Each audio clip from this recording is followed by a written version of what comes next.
Hello friend, Sangeeta চ্যানেলে আপনাদেরকে স্বাগত। আজ আমি একটা নতুন রেসিপি তৈরি করেছি, ডিম ছাড়া সুজির কেক।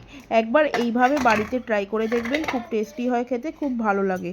তার আগে বলছি, ইউটিউব থেকে যারা দেখছেন আমার চ্যানেলটা সাবস্ক্রাইবার করে দেবেন, পাশে বেল আইকনটি টিপে দেবেন, সাথে সাথে নোটিফিকেশান আপনাদের কাছে পৌঁছে যাবে। তো এখানে আমি একটা মিক্সিং বোল নিয়েছি, তার মধ্যে আমি 4 কাপ দুধ নিয়েছি। যেই যেই কাপ মেপে আমি দুধ নিয়েছি সেই কাপ মেপে আমি 1 কাপ চিনি নেব।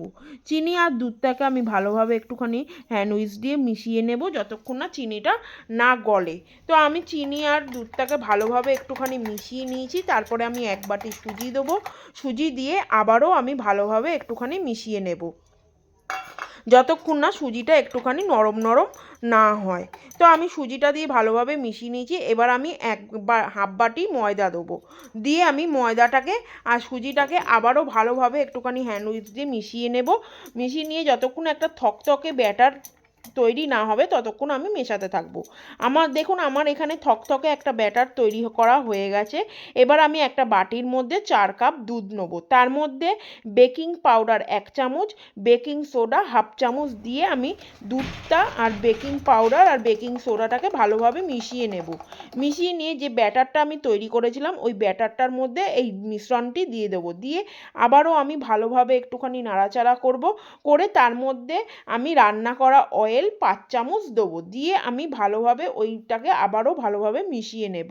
এবার আমি একটা কড়াইয়ের মধ্যে বালি নিয়েছি, কিছুটা বালি নিয়ে আমি একটা স্ট্যান্ড বসিয়ে দিয়েছি।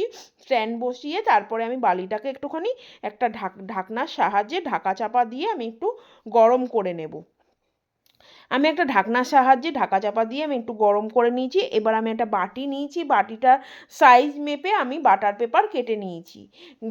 ঠিক ঠিক সাইজের আমি বাটার পেপার কেটে নিয়েছি। এবার বাটির মধ্যে একটু তেল দিয়ে আমি একটু তেল ব্রাশ করে নেব বাটিটার ভেতরে।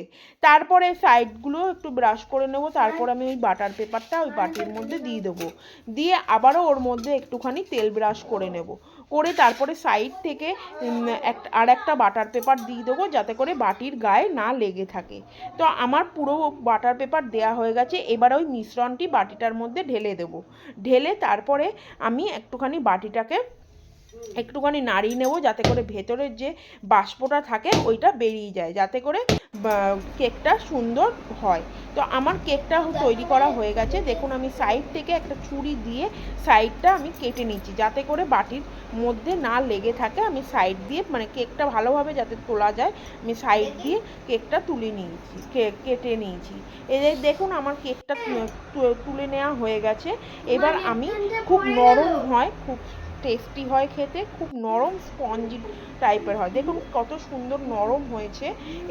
এইভাবে আমার রেসিপিটা তৈরি করা হয়ে গেছে। এইভাবে একবার আপনারা বাড়িতে ট্রাই করে দেখুন, খুব টেস্টি লাগে, খুব ভালো লাগে খেতে। আজকে এই পর্যন্ত, কালকে আবার আসবো নতুন ভিডিও।